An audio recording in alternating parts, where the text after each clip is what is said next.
All right. Welcome back, everybody, to conversation number 84. We're going to be talking privacy by design A/B testing with Matt Gershoff. But before we get started, I want to thank our sponsors. And before we thank all of our regular sponsors, let's start by thanking Conductrics, who have been with us from the beginning, including Matt Gershoff himself and Nate, Ezekiel, and Ashley, and the entire team at Conductrics. So thank you so much for all you do. And thank you for recently joining our newsletter sponsors. Our other newsletter sponsors are EPO, Growthbook, and AB Smartly. Thank you so much for providing thought leadership to the community. It means a lot to everybody. I'd also like to thank our other community sponsors, which include Convert and Blazing Growth. Thank you all for all you do to make it possible for us to have the Slack and the great swag, t-shirts, and all that stuff for the community. It means a lot. Before we let Matt start and start educating all of us, a few announcements and reminders. Experimentation Island. November 1st is the end of the super early bird registration, which is currently open right now. So if you haven't, a lot of you have told us that you're coming, but you haven't actually got your tickets. I want to make sure you know about these deadlines. So they're up on the website now. So if you just go to bit.ly EI 2025 or just experimentationisland.com, you can see all of the deadlines and maybe put those on your calendar, share them with your boss, so that they don't miss those deadlines. So you can check that out now. Again, super early bird registration, current pricing ends November 1st. So don't miss out on that. Next up, brand new learning group. Aaron Weigel and Lucas Bernardi are going to teach the Good Experimental Design Workshop. This is really, really cool. It's based on Aaron's Design for Impact book, which hopefully everybody has. And it's full of frameworks and exciting stuff about how to, do things better, not just different. It's a really great workshop, and Aaron and Lucas will be starting that in January. Even better, Convert is doing a competition where you can win a free pass to Aaron's class, and there's 2 of those that are up for sale. So up for sale, up for win, whatever. But check out LinkedIn, and I'll share something on the TLC about this in just a minute. And this is for the women in experimentation. So, and it's all about, putting yourself out there and getting your voice heard. So 2 free passes are up for this competition, and that is $1,000 winning. Really great opportunity there. And then Jill Quick's class starts in February for Google Analytics Fundamentals, and you can find that at bit.ly/GA4. Okay, Matt. Sorry, you knew that picture was going to come back at you. That's Matt wearing the Confidently Uncertain shirt from the TLC, which was paid for by our sponsors. I had to share it, Matt. Sorry. Matt is the co-founder and CEO of Conductrics. He is a privacy by design advocate. He is a friend and mentor to many, including yours truly. And, what can you say to introduce him? He's got a master's degree in economics and AI, but he'll tell anyone that asks that he's not a statistician, which we all find comical. But perhaps the best way to tell anyone about Matt is with the hashtag that started several years back. So we all know the hashtag, right? I've been Matt Gershoff. You can go look at the hashtag on Twitter. I refuse to call it what its new name, but what does it mean? So Dylan Lewis and Tim Wilson and I, back in several years ago, 2018, we decided to give it a definition. And this is the definition we came up with on March 6, 2018. Being on the receiving end of Matt's compulsive act of spreading knowledge while leaving one somewhat confused and quite sure it's just due to one's own lack of knowledge, although still thoroughly enjoying the experience. But today, I want to add one more piece because personally, I believe you're also eagerly anticipating the next opportunity to repeat the experience and continue to learn more. Because personally, I think there are very few folks who have not learned a tremendous amount from Matt Gershoff. I know I personally, in my career, have learned more from Matt than just about anyone in my life. And I am looking forward to learning from you again today. So with that, I'm going to pass it over to you, sir. And please educate us on privacy. That was very kind of you, Kelly. Thank you for saying that. I appreciate that. And learning what not to do is often as important as learning what to do. So I get it. Awesome. So let's begin. Doesn't look like there's a ton of us here, so we can keep this pretty informal. And so if there's any questions, we can do it in context as opposed to doing it at the end, especially since the end stuff is fairly technical, and we can all decide whether or not it's something that we're interested in reviewing or not. Let's see. We got this entire screen, infinite regress. Okay, can you see? Just let me know if you can see the screen, Kelly. Yep, it's perfect. Yes. All right, amazing. Thanks, everybody. So I just want to first point out that I'm not an expert in privacy engineering, privacy by design. I'm kind of it's something that we were thinking about informally since around 2015 or 2016 or so, when we realized that GDPR was coming down the pike, and we were mostly aware of Article 22, which was around interpretability of choices that were made automatically or via algorithms. Since we had from the very beginning, Conductrics had contextual bandits, which is really like a predictive targeting, and where decisions are assigned automatically. And so we were aware of that, and so we started redesigning the architecture so that system could be interpretable, or at least human parsable, so that we could address Article 22. But that was where we came across Article 25, which is actually the more major part of the legislation, or at least that's my reading of it. And in Article 25 and 5C, it references and encodes something called privacy by design. So we'll talk a little bit about privacy by design and what it is, and how privacy engineering, some of the techniques of privacy engineering, which is around methods to try to build systems that are privacy by design. And we then talk a little bit about how we, Conductrics, have attempted to at least follow the spirit of privacy by design in our engineering as we design our software. But I do just want to be just be clear up front. This isn't about being paternalistic. It's not for us to say what anyone should do, and it's really going to be your call and also your client's call.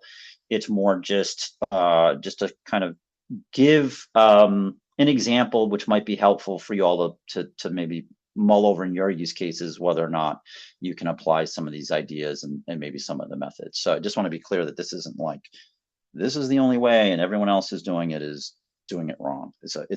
I don't know. It's not really for me to say what is right or wrong, but this is just as an example. Okay, this is I like to give my biases. I think that removes often a lot of needless conflict, just to kind of say where you're coming from. One, I think the whole enterprise of analytics is hard. It's a problem of inference, and we're trying to make statements about the world from observations, which is actually not trivial. That's a hard problem, and it's not a technology problem or magic box problem. At least I don't think that's my bias. You can disagree, but that's where I'm going to be coming from. So this is an inherently kind of a hard problem. So you kind of have to think about it. And a lot of the value is not in the solutions or the methods, but it's in how one defines the problem and how good your mental abstractions are and your models of like the customer.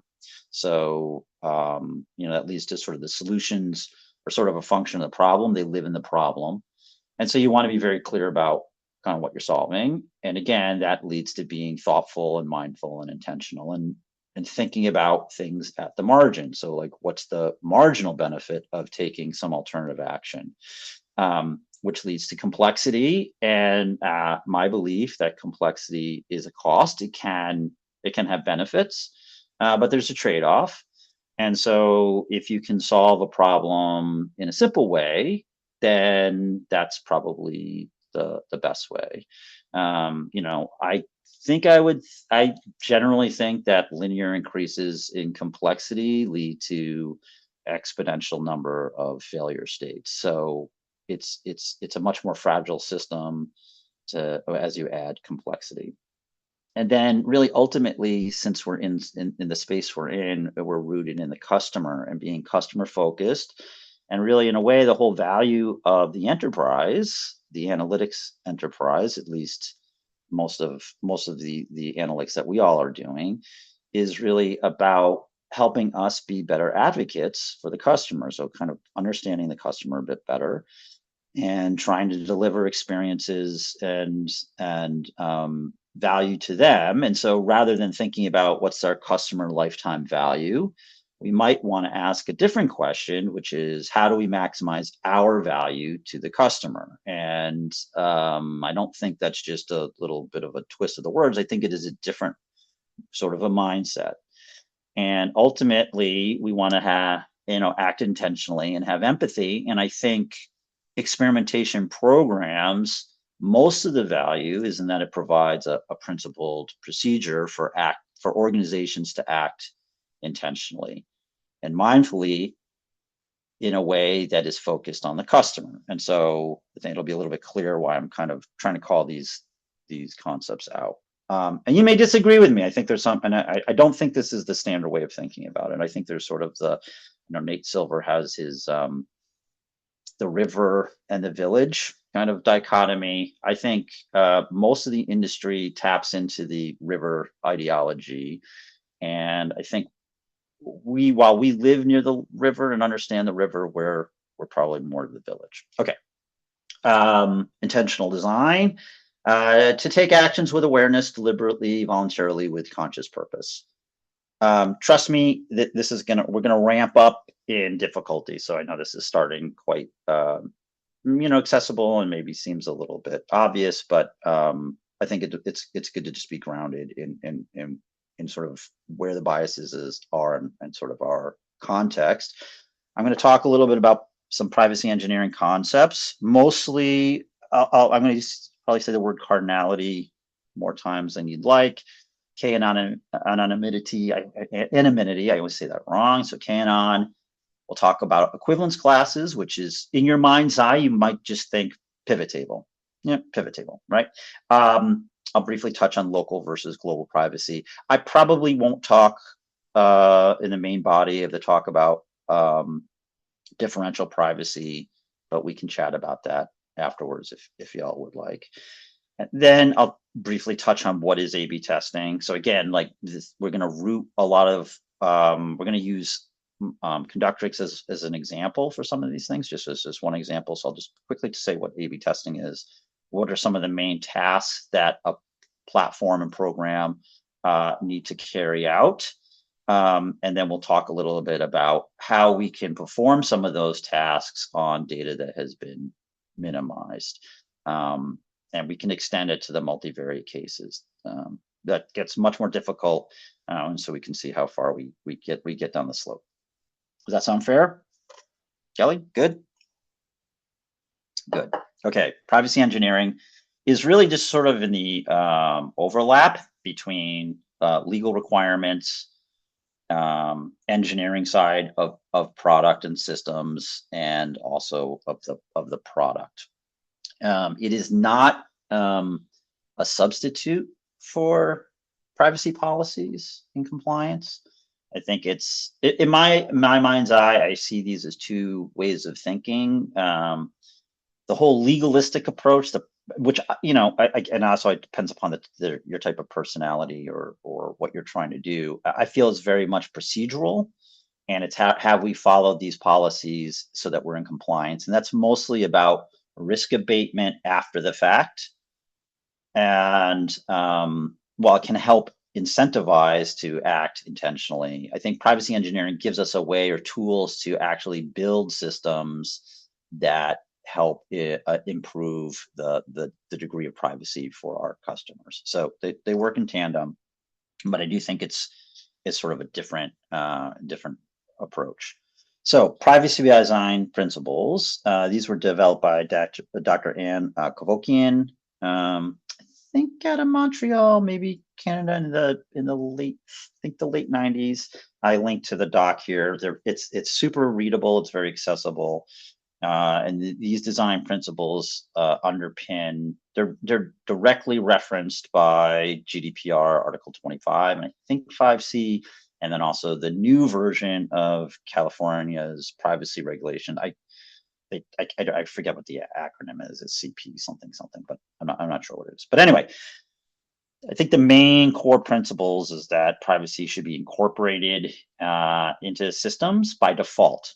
So this idea of privacy by default, the default behavior is that it should be private as possible, and then you kind of only degrade privacy as you sort of as required, right? So, but the default behavior, so you shouldn't be by default, you shouldn't have to switch into a privacy mode. You should have to switch out of the privacy mode, right? You should be an intentional act to move out of a more private mode. It should be integral into the process, right? It should be part of the design process. It shouldn't be a bolt-on after the fact. And it should be embedded pretty much everywhere. That's like kind of a high level. There's 7 main principles, right? It should be shouldn't be reactive. It shouldn't be like after the fact. We should be thinking about it, anticipating, which is related to being intentional. Privacy should be the default setting, as I mentioned before, embedded. It should be to the degree as possible, not degrade. So it shouldn't be like the crappy version of it. There's the security part, should be end to end. You should have visibility and transparency for your end customer, but that also means for you and the organization to be aware and able to audit quite quickly, like what data you have, and have some sort of idea of its sort of relative risk. And then it's interesting that the privacy by design principles is ultimately grounded in the customer or in the user, and it should be respect for user privacy. So even in the privacy by design principles, there is this notion of being focused on the other and on the user, as opposed to being focused on self. So I'm going to focus mostly on principle 2. I think a lot of the meat, and again, I'm not like a world expert in this, but as from my reading of it, or at least from our vantage point, most of the meat is in data minimization, right? And so, what do we mean by data minimization? Or what do they mean? It means personally identifiable information should be kept to a strict minimum. So that means collect as little as required, right? Which is related to keeping things simple, right? And it's related to complexity. In fact, it's related to complexity in a very real way. There's some folks I know on the call who have comp sci and stats backgrounds. It's almost like we want to minimize the Kolmogorov complexity, which is like both the input, it's like the data plus the programmer plus the method. It's like both of those together. We want to, in some sense, minimize its complexity. We want everything to be as simple as possible. So that includes the data. The design of the technology should be, to the degree possible, with non-identifiable data transactions. That should be the default. Again, that should be the default, but you would switch out of it as opposed to switching into it. And whenever possible, reduce how much linkage. So reduce the linkability, right? This is in opposition to how we normally talk about it, right? This is I call this just enough. I'm probably not the only one who calls it that, but this is how I like to think about it.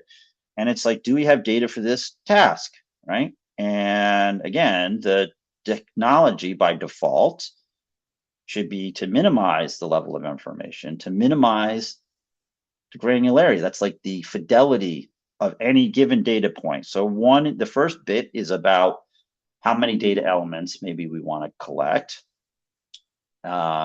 like purchase history or demographic data. Do we have that demographic data, or do we not take it? The second part about the fidelity or the granularity is what's the cardinality, right? What's the number of unique levels or values that any data element has? So it's like the level of precision or fidelity. And we want to minimize that according to this principle of privacy by design. And we want to minimize the linkability of the personal data. So to whatever degree possible, we want to have it in a way siloed to the task at hand, as opposed to trying to link and associate every event and attribute back to the individual, right? And so we have this explicit objective, right, which helps with being mindful and intentional. We want to collect the data in order to solve this task. So for example, an A/B test. That is not how people normally talk about these things. It's, at least in my experience, in my pushing 30 years experience, it's usually that by default, the data should maximize, right? There's a maximalist view of the world where we want to maximize individual information, maximize the fidelity or the granularity, and link everything. This is you hear the word 360, that's this. And often there isn't a clear reason why, right? There's just, what I think is that there's really a shadow objective, which is around maximizing optionality. So it's not really stated, but the whole idea is we just want to collect everything. For two reasons, I think, and I could be wrong. Well, let me take that back. There are cases, let me be very clear, actually. There are cases when you do want to collect all of this stuff, right? And so sometimes it isn't the shadow objective of maximizing optionality. It's like a use case might be threat assessment, and you have a very high risk and massive cost if anyone breaches the system. In that case, you probably want to have as much information about potential attackers as possible, because the cost, the trade-off of a breach is enormous. It's catastrophic. And so there's like sort of two reasons, I think, sort of that drive this just in case view. One is sort of a fear-based, which is, you want to minimize the regret didn't collect something and then someone asked for it and then you get in trouble. Why don't you have this? So it's kind of a hoarding, cover yourself. So you're just going to collect more. Of course, collecting more is in opposition to GDPR and privacy by design.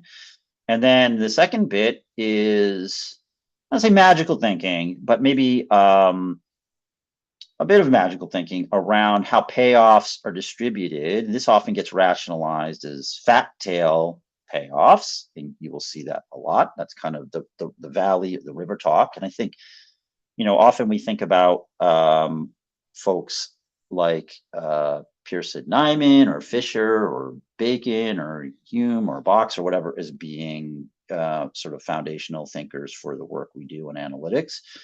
But I think the industry is infused a bit by the Peter Thiels of the world, and you'll hear their way of speaking about things.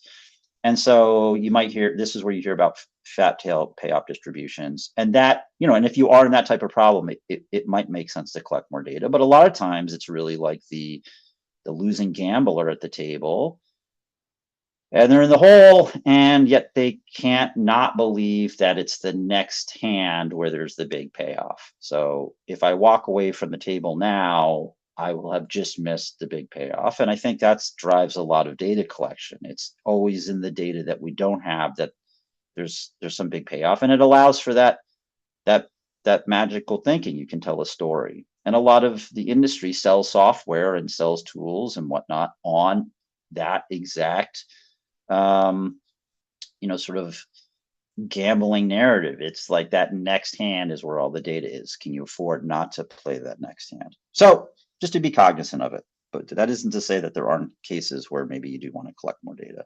But just be aware of whether or not you're being driven by something that might be irrational.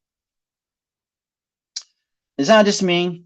This isn't a Gershoff thing. I just saw this post from Jay, who runs privacy at Microsoft. So this is you know, if you don't trust Gershoff at Conductrics, this is Microsoft, and they're one of the, you know, the 5 or 10 companies in our space that always get referenced as being, you know, who you should emulate.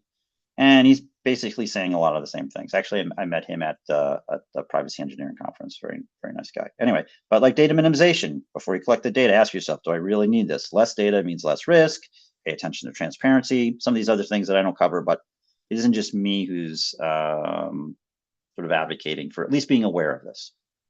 Okay, what are some methods? De-identify, pseudo anonymize, at a minimum. Not great though. Why? Well, if you think about use cases like the Netflix case, where Netflix released a bunch of data, they took away the identifier, but with external data sources, folks were able to discover the identity of a large share. By a large share, I think it was like 20 or 30% of the data. I may be making that up. It was a large share. Actually, I shouldn't give you an exact number because I'm not sure what it was, but it was a fairly large share they were able to identify, and it was a bit of a drama. So just taking away an identifier does not mean that the data, in combination with third-party data sources, doesn't leave it open for an attack. And I actually personally had a situation with this. We can talk offline. It was pretty stressful. Where my boss had somehow was working with Nielsen data, and they sent the data back, and they had removed our ID from the data set, the data where they appended all of the panel data. So the way the Nielsen worked, at least back in database marketing days, I don't know how it works now, is you might take your database, you send it to Nielsen, they bump it up against their panel, and then they might pass back of the matches some data, appended data back to you. But you didn't have the IDs, so you didn't know, or the linking information, so you didn't know you couldn't identify those individuals. Well, they sent it back, but they didn't sort it. They sent it back in the same sort order. So someone in the organization was able to link it back to our database, so we knew exactly who those people were. So I've had personal experience where like just taking an ID off in of itself does not do a particularly good job of de-identifying. Don't link all the data, so don't have the big table of the data. You could have separate unlinked tables, and the data tables can be appropriate for each task, and I'll show you what that looks like. Enumeration, so you can impose limits or bins. This is about fidelity and downsampling. And one of the things this has got me thinking about, we've never done it, and I've kind of been asking around, is but like a task one could do, or an audit, which would be given certain relationships that you have in your existing data structure, right? So I know I have some sort of relationship, some sort of correlation or covariance, or some sort of model between some data in our data set with some other data, or maybe some sort of prediction that you use. You could downsample the data, right? So maybe go from sales to bins of 0 to 10 or 0 to 7 or whatever the cardinality is, and see whether or not you actually lose that relationship or not, or how much. So it's almost like doing some sort of feature engineering where you're doing some downsampling. So that might be a way to use some of these ideas outside of the example that I'm going to show you, which is A/B testing. Okay, aggregation. So we might want to aggregate the data so that there's no unique individuals, right? And so one approach is KAnon, and I'll talk a bit about that, where we aggregate on the quasi-identifiers, which might be somewhat sensitive. And then L diversity, I won't really cover. You can ask me about that later if you're interested. And then differential privacy. I just want to make you aware of these. Differential privacy is really big right now. The main idea is that you make the data noisy by injecting a certain known amount of Laplacian noise or Gaussian noise. At first, it seems like, wow, this is going to be really great. But at least from my review, it's actually extraordinarily, when you start looking underneath the covers, it's actually very complex, and there's a lot of kind of complex ideas. Interestingly, differential privacy is deeply related to Pearson-Neyman A/B testing. So like the ideas of type 1, type 2 error are related to the differential privacy guarantees. So anyone who's interested, you can follow up, and I have some resources I can point y'all to. Okay. All right, but what about A/B testing? What is it? I think we all mostly know, but it's a way of discovering causal relationships. The main thing is that we want to block confounding. That's the number one thing. And we do that by assigning things randomly so that we are in control of assignment and the user or the subject has no say, either implicitly or explicitly, in how they get assigned. And that this is why we do like SRM checks. It's not because of SRM, who cares? It's really SRM might indicate a possible issue with our random assignment, and it might indicate that the user implicitly is getting a say in how they're being assigned. So that's the deal there. And then we apply statistical methods to draw conclusions. Often there's a lot of arguing about what method's best. Again, often kind of silly, I think. Second order, or maybe it's really more a degree of freedom to figure out your context. But I really think it's contextual on what's going to be the best approach. But I'm going to go through a frequentist approach because it's useful for doing all of the analysis on the equivalence class data. Okay, so there's like the univariate approach, right? So a t-statistic, this is the thing that's underpinning calculating your confidence interval and your p-value and all that good stuff. I assume most of us know what this is. On the top, that's just the difference in means, mean of B minus mean of A. And in the bottom is the standard error, which is just we're using the estimate of the standard deviation of each of the samples and dividing it by the sample size. Okay, there is like a Welsh t-test which controls for heteroscedasticity. And then there's a multivariate case, which we use regression. And really the univariate case is just a subset of the multivariate case. Okay, so that's a regression equation, and then the covariance structure of the estimates. And in this case, we often use like a nested F-stat. I won't spend time in this, but I have some resources and I can chat about but the F-stat. The F-stat is basically run two regressions, the full model and a simple model. And then you do a test on the difference in the explained error. This is something that we use all the time. I think someone in our space is calling this artificial intelligence. You can use something like this for, I'll talk about this. It's like segment importance. This is the type of thing you use for trait importance or segment importance. You can use this for A/B test interactions. So whether one A/B test is interacting with another, this is the type of analysis you could do. This is what we do. And this is also the type of analysis you would do for interactions in multivariate tests. And they all actually reduce to the same problem, the same structure. Okay, so random selection with statistical inference gives us causal inference. So what are the types of tasks that we are going to apply our equivalence class or aggregate data to? Well, there's the A/B tests, as I said, factorial multivariate test designs. It's really analysis of variance. Contextual bandits, where we have to predict the sort of the expected value of y given x, and so we need to have a model to predict y given attributes of the user. Test interactions, as I said, so whether that's not the chi-square test, that should say that also should say nested partial F tests. So as I said before, maybe you want to have alerts or some sort of notification on whether one A/B test is interfering with another potentially.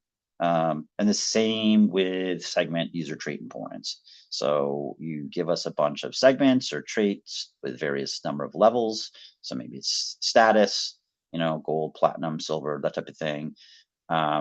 Maybe run an analysis to see whether or not knowing that trait is useful in whether or not the test results are heterogeneous or different. Okay, but what I'm going to say, claim, is that in most cases, a lot of cases, for at least the basic ones, all these tasks and the methods to solve all generalize to least squares regression. And so we can use that as our general purpose tool. And so what we would like to be able to show is that this general purpose tool can be used on this K anonymized data. So that's what we're going to do. We're going to say, one, storing the data in an aggregate way gives us some privacy improvements. It gives us a way of auditing the data so we can kind of quickly know exactly what the data is there and how unique it is for any individual. But also it has some nice efficiency properties. Given that you're in a data minimized regime, then there's some tricks we can use to very efficiently estimate all of these models so you can do it at scale and not push it over onto the client and have them have to spend all the resources doing it on the machines. Okay, what are equivalence classes? Great question, Franklin. Appreciate it. Okay, so there is a sort of the standard microdata approach where we link everything, and one of the fields might be we link back what A/B test the user was in and what the treatment was, maybe a bunch of tests that are appended. Doesn't actually have to be in a flat file format, but just relational database. There's actually a linking so you could construct this table if you wanted to. But really, at least for a simple A/B test, and we will extend this idea, but let's just keep it simple. All we really need is the treatment assignment and what the endpoint was, what the objective was. Did they buy or not, or what was the value of the sales, or whatever it happens to be. That's really all we need for a simple test. I know there's extensions and whatnot, but for a simple test, that's it. And so we can store the data. I'm going to claim we can store the data and in what's known as an equivalence class. In this case, it's very simple. There's just two classes. There's the control and there's the alternative. And what we need to collect is the counts, the sum of the endpoint for each endpoint that we care about. So in this case, it might be sales. And we also need to have the sum of the sales squared or the endpoint squared. And so with just these 6 data points, we can do our hypothesis testing on our A/B test. Okay. A quick detour is like, well, how do you get that data? And there's two ways. I'm borrowing this from differential privacy. There's this notion of global versus local privacy. Global is you do collect the microdata, right? And so you have the microdata, but it's a secure curator or trusted curator has it. So maybe like the census, the US Census, every 10 years collects private information about every individual, or tries to, but then it needs to release data, right? So they are the secure curator, but then they want to release data in a way that is privacy preserving. This might also be, maybe you work at a bank, right? Or you work at a company where some of the data is under privacy control, and they don't want to release it to different departments that don't have rights to it. So in that case, you might be able to use some of these data aggregation approaches so that the secure curator within the org can release some of this data outside of the secure zone. And the other approach is local, which is you never collect the microdata and you just use aggregators to build up the data structure as the events come in. So you never have stored any, that's exactly true, but over time you minimize the odds of having any unique individuals in the data set. So as I said, global approach might be the US Census, yeah, and they store the private data, I should say private data, right? So I have all this detailed data here. And then you might be able to run something just like a simple query. Doesn't have to be SQL, but some way of just aggregating and just outputting the aggregated data, the equivalence class data, right?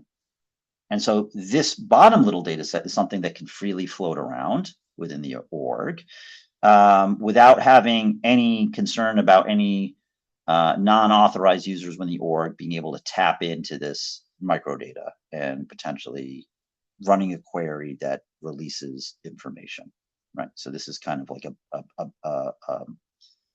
a membrane or a barrier between non allowed users to the data and the allowed users. But we don't really lose anything in this case because this is really all we need. And in the other case, we might have the local approach. We collect the data as the events come in. So there's this guy, he comes to the site, he is assigned to B, and he's not logged in. The data is stored locally, like so this is in my browser or whatnot, or my app locally. And I don't have to transmit all of this data. I just have to transmit that I was assigned to B, my sales data, and the square data, and then we just can increment the data structure. You know, and so how do we collect it? I'm not going to go into this, but there's a way of, as one option, having, you know, the user come in, the selection takes place in the client, right? And then the event data can get passed over to someone like us, or it gets passed to, you know, the client themselves or whomever. You could have another barrier, which is filtering out IP addresses if you wanted, some sort of privacy server, or filtering out any additional information that you would not want to actually be collected. And then once that filtered data comes in, it comes into the aggregating or the counter, and it just depends that the data is appropriate. Nuance in the sum of squares and repeat, you have to maintain that and update that in an intentional way. I don't want to get into that, but we can talk about that offline because you have that square term is not additive, but there is a way to do that. Okay. Sort of benefits, you kind of get K anon for free, which makes it more transparent and easier to do audits. You have efficient data storage because you know a priori how big the data structure is. So even if you had 10 million users who came into the experiment or in the data structure, you would be bounded by the joint cardinality of your equivalence class. And so if you only had 100 potential classes, your data structure would never be bigger than 100 rows, no matter what. So it's very efficient in storage. And it actually, and I'll show you this if we have time, efficient computation. So you could do much of the analysis, the regression analysis, off of that aggregate data structure. And it also encourages you to be intentional. So you have to think through it first. Well, what data do we want to collect, and what should that data structure be? Some limits. So it's, again, there's no free lunch, and it may not be appropriate for many use cases, but kind of limit some of the methods. So there's certain things that you would not be able to do, of course. It doesn't provide any formal privacy guarantees. So if that's important to you, you probably want to look at differential privacy. And again, there's this loss of optionality of fewer degrees of freedom. So it's a trade-off, and you just want to be cognizant of that. Okay, so what is K-anon? Good question. It's to hide in a crowd of K other equivalent people. So you can't identify, you are indistinguishable from K-1 other people. The original paper came out in 98. Here's the link to it if you're interested in it, from Sweden. And it works like this. Here's my equivalence class, and I've 4 classes. This might be a case where this is like a data structure for doing A/B test interference. And here the K, so the joint cardinality is 4. There's only 4 possible types of users, let's say. And the minimum K is 1,925. So there's, for any individual, if there's 1,924 others who look like them at a minimum. Often Ks are set to like 5 or 10, but that's really up to you. That is like a hyperparameter. But it is also a quick way to audit. It's like if you had a lot of ones in your data, you might want to do some sort of more data aggregation or deletion if it's sensitive data. You know, like you're in a HIPAA space or healthcare or whatnot. But it's a quick way to just get a good handle of how uniquely are you identifying individuals. So again, the data structure, the joint cardinality is fixed. Yeah, so it's bounded.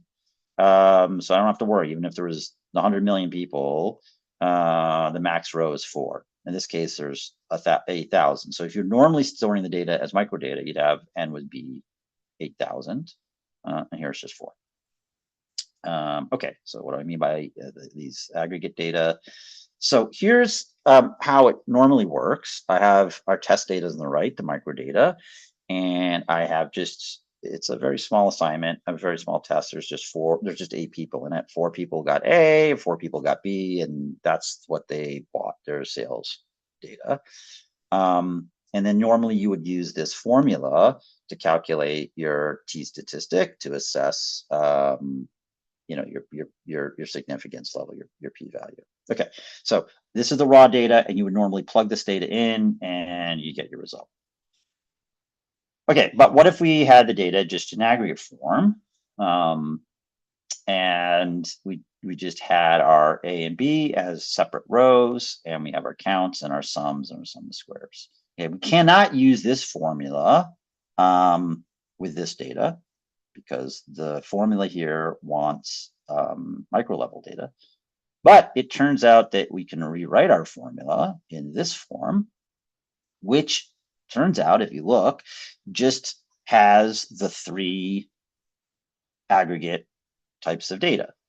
Okay, and so there's just 6 numbers that we just need to plug into this formula to get a result, which makes it quite fast. And so plugging it in, I get a result, a t-score of 2.036591.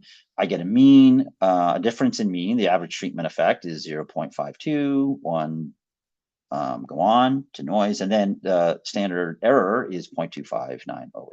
Now, if I did a regression model off of the microdata, I get this result. So I just ran a quick little regression in Excel. I just used that microdata, and I got these results. And if you look at the treatment dummy, which is the average treatment effect, it's exactly the same as the mean. If you look at the standard error, it's exactly the same as the t-score. And if you look at the t-stat, it's exactly the same because it's equivalent.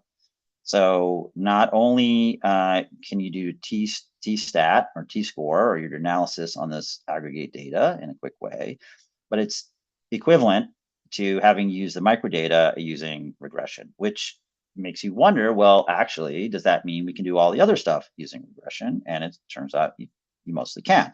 So what do I mean by regression? Well, I mean ordinary least squares regression. And here we have the matrix form, which breaks down into this x prime x matrix, also known as a Gramian matrix, is really just along the main diagonal, the sum of squares, right? That sum of squares should ring a bell because we have sums of squares. And then also the sums of the cross terms times the sums of the x data times the y. So you're kind of weighting the y. I'm not going to go into like the theory of the whole thing, but this is sort of mechanically how it works underneath the hood. But and it's going to become clear because this is obviously, if you haven't seen this before, it's unlikely to be able to grok this very quickly. But I just want to give you a flavor for where you get some magic, not magic, but you get some efficiencies. Is that for ANOVA and dummy variable problems, it reduces to just counts and conditional counts. You're just counting things up, right? Because the data is actually binary. So here, let me just quickly. These 3 problems are equivalent from a regression point of view. So multivariate test, A/B test interference, right? Where I have the upstream, is it going to influence the downstream test or vice versa? or maybe I have some segment trait data. Is a member, not member, is that meaningful in my test result, right? All these are exactly the same. Well, not exactly the same, but very similar underneath the hood. If you were going to use a regression analysis, the design matrix, that X data, is encoded, if you're encoding as a dummy variable, looks like this. You have the simple encoding, right? You have the intercept, which is really like each row, each record, each user gets at least to get assigned here. They get a credit in the intercept. So it's a 1 for everybody. The first dimension is, for the MVT, is message. And so we just encode the A and B into 0, 1. A is a 0 and B is a 1. And the second dimension is the image. So A is 0 and B is 1. And it's exactly the same structure for the A/B test interference and the segment trait importance. And then we have the full model, which is the interaction model, right? Which includes also knowing whether the first dimension, the second dimension are both active at the same time. So in this case, for the MVT, it would mean is the B message and the B image active at the same time. And so if you compare a model off of a regression using the full design matrix and the simple matrix, you're able to get a test which indicates whether or not there potentially might be some interaction. Okay, so mechanically, yeah, I know I'm losing everybody here, but why is this interesting? Fair enough, Franklin. I get it. I can feel the pain right now, but Kelly wanted it. The computation becomes super efficient. So it's not just like this privacy by design is for privacy and KAnon and all that good stuff. It also allows you to do the stuff at scale. It's really efficient because it's binary data. That just means it's count data. So if I encode the raw data in these design matrices, it turns out all these sums and squares and everything just reduce them to counts. And so here for the first element, I just kind of element wise multiply 1 times 1 times 1 times 1 times 1, and I get 8, which is the total count. And then for the cross term between whether you were in B or not, or the dummy, is 4, 4, and 4. And so I can construct the Gramian matrix, or the X prime X matrix, like I'm just using counts. But wait a minute, I'm just using counts. My equivalence class data just has counts. Can I use just those counts? Is that enough? Well, yeah, actually, it turns out it is, because when you're using binary data, this matrix just reduces into like counts and conditional counts. So for the intercept, like the total number of users, I just sum up the total count in that data table, 8. Well, that looked familiar, right? And then I count to see how often there's a B, right? And so I have all of the data in this little aggregate table. And most of it has been pre-computed for me. I just had to like pluck and add a couple of values, right? And so this 8, 8, 4, 4, 4 is exactly the same as here. So this is like kind of not the naive way, but the normal way you would do it when you were using all these calculations. But here, because I know these are counts, I can just use the aggregate data and just like pluck the values from this small data structure and create the Gramian matrix, which is normally a very computationally expensive one. In fact, some of the other vendors have like had out of memory issues because they sort of naively did this, and these things can get really big, especially if there's only 8 rows, 8 elements, data users or subjects. But what if there was a million? Right, so I'd have a million, I'd have a 2 by a million, and then a million by 2. That's a lot of data that you have to have in memory and do all these computes.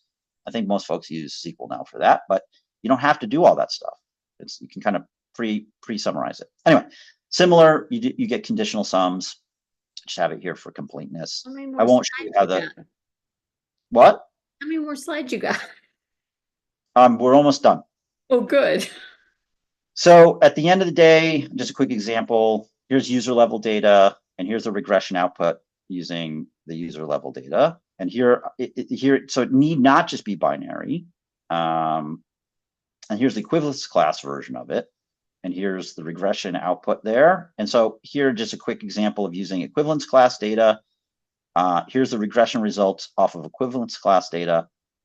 They're the same as if you used regular regression off of the microdata. You haven't lost anything. You get the exact same results. This is useful for things like Cupid or regression adjustment. You can do that too in this aggregate way. You get the exact same result, but it's more efficient. So wrapping up, the main value of A/B testing, I think, is to be intentional and have a process for thinking intentionally and making decisions intentionally. Same thing for data minimization, principle framework for thinking about things intentionally. And in some cases is actually quite efficient. So you actually don't lose anything for the right type of problem. And that's the end, blissfully the end. Awesome, Matt. Thank you. Will you share the deck so that I can post it in the TLC? Because you put a lot of links in there. Sure. Awesome. All right. And I will put the recording up. There were several people who, like Corey, joined for only the second half and then had to drop before you actually wrapped up. So I will post the recording for everybody.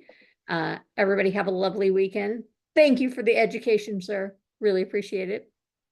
No worries. And I can hang out in the chat if there's any questions.